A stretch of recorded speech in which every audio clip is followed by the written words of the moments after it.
حکیم لقمان کی دانشمندی اور ان کی اپنے بیٹوں کو نصیحت ہے۔ حکیم لقمان نے اپنے بیٹے سے کہا، اے میرے بیٹے، میں نے لوہا اور پتھر سب اٹھائے ہیں، لیکن قرض سے زیادہ بوجھل کوئی چیز نہیں اٹھائی۔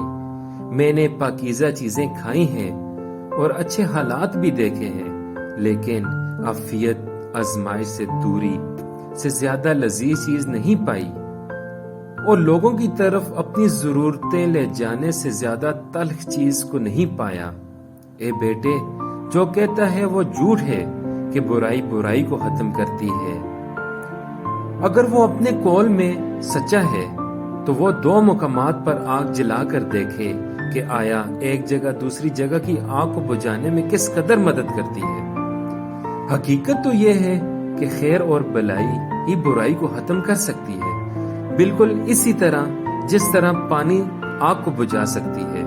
اے بیٹے، اگر کسی کو دوست بنانا چاہتے ہو تو اس دوست کو دوست بنانے سے پہلے غصہ دلاؤ، اور اگر وہ غصہ میں اعتدال کا رویہ اختیار کرے تو پھر اس سے دوست بناؤ، ورنہ اس سے دوستی سے گریز کرو۔ سفر میں اپنی سواری پر اعتماد نہ کر، جب منزل قریب آ جائے تو اپنی سواری سے اتر جا۔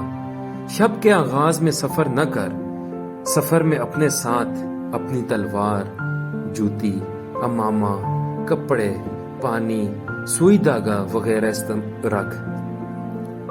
اپنے ہم سفر کا ہمدم اور ساتھی بن جا، سوائے اس صورت کے کہ جب وہ کوئی گناہ کا کام کرے۔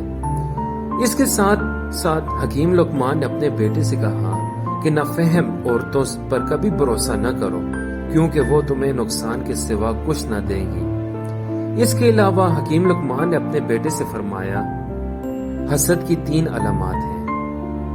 نمبر 1، پیٹھ پیچھے لوگوں کی غیبت کرنا۔ نمبر 2، ان کے سامنے چپلوسی کرنا۔